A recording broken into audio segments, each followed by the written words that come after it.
हम परम पिता परमेश्वर की उपासना करते हुए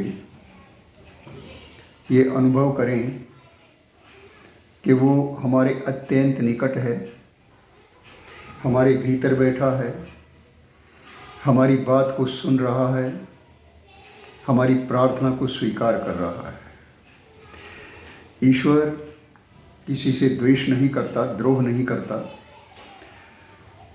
और मनुष्य यदि ईश्वर की उपासना करता है, उससे प्रार्थना करता है, उसके पास बैठता है, तो निश्चित रूप से धीरे धीरे वो ईश्वर का भक्त बनने लगता है और ईश्वर का प्यार, ईश्वर का आशीर्वाद उसको मिलने लगता है। तो सबसे पहला कार्य हमें क्या करना चाहिए कि जो कुछ परमात्मा ने कहा है हम उसके अनुसार अपना जीवन बनाएं, उसकी आज्ञा के विरुद्ध काम ना करें। माता पिता को वही पुत्र प्रिय होता है जो उनकी आज्ञा का पालन करता है। मान लीजिए किसी बच्चे को भेजा तो स्कूल, और जिस समय वो जाने लगा तो माता को भी नमस्ते किया, पिता को भी नमस्ते किया, पैर भी छुए, और वो स्कूल न जा कर के रास्ते में कहीं और ही चला गया, खेलने लग गया, इधर उधर घूमने लग गया, और सायंकाल को आकर के फिर माता पिता का उसने चरण स्पर्श किए, नमस्ते की। तो विचार कीजिए, क्या माता पिता उसको चाहेंगे? वो माता पिता का भक्त है या कुछ और है? ऐसी ही स्थिति हमारी उस समय हो जाती है जब ईश्वर ने जो कहा है, जो उपदेश किया है, जो आज्ञा दी है, उसके विरुद्ध हम काम करते हैं।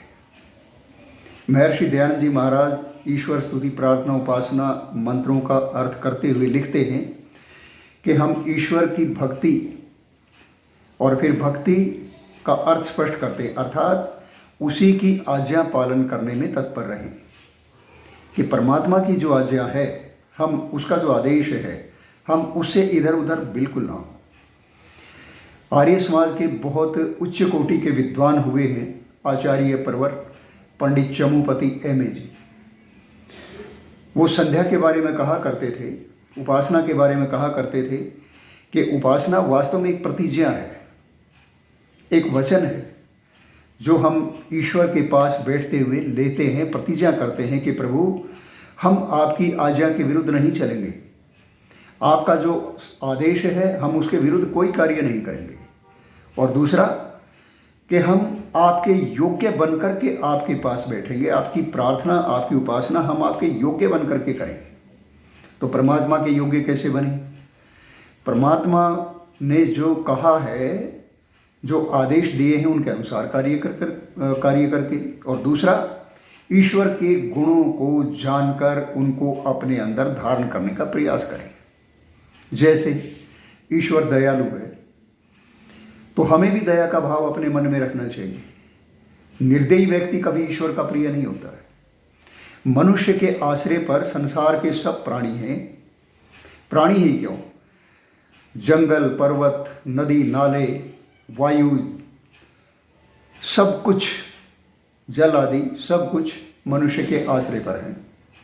परमात्मा ने, तनिक विचार कीजिए, परमात्मा ने वायु कैसा दिया था? अत्यंत शुद्ध, जिसमें प्राण वायु की भरपूर मात्रा थी, ऑक्सीजन की भरपूर मात्रा थी, प्रदूषण का कहीं नाम भी नहीं था, दुर्गंध कहीं लेश मात्र भी नहीं थी। और जल कैसा दिया था? जल ऐसा दिया था जो अमृत के तुल्य था, जो न केवल हमारी प्यास ही बुझाता था बल्कि हमें शुद्ध अन्न, फल, फूल आदि पैदा करने में हमारी सहायता करता था, और उससे जो कुछ पैदा होता था हमारे शरीर के लिए हितकारी होता था। और हमने कैसा कर दिया है? विचार कर लीजिए।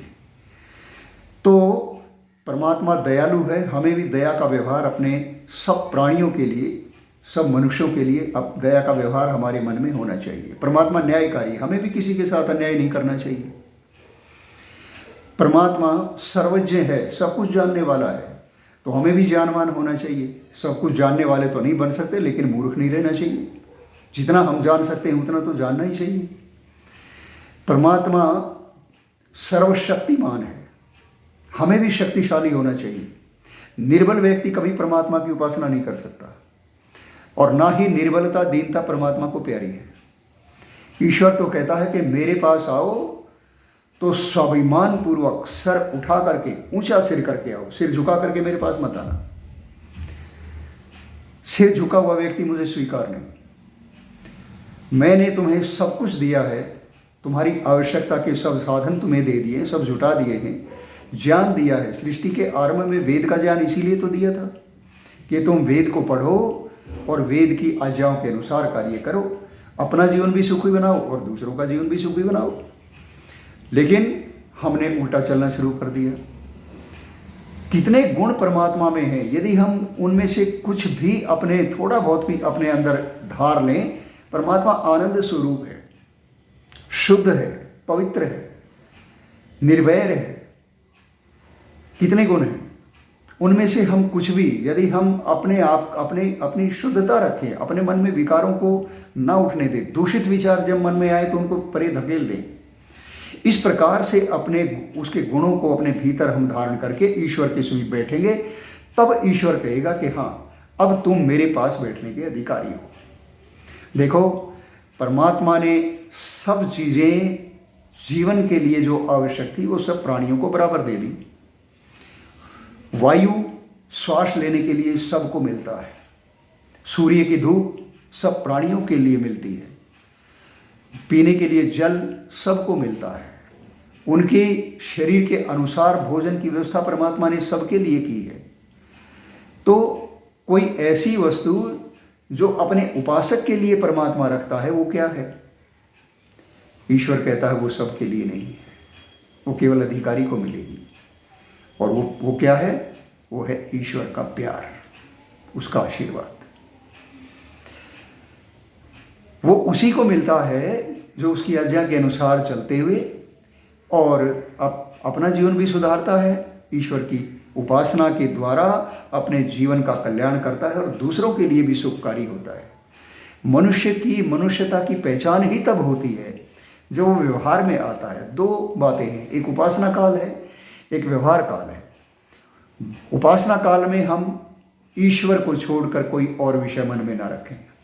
इधर उधर मन भागता है तो योगाभ्यास के द्वारा उसको नियंत्रित करने का प्रयास करें।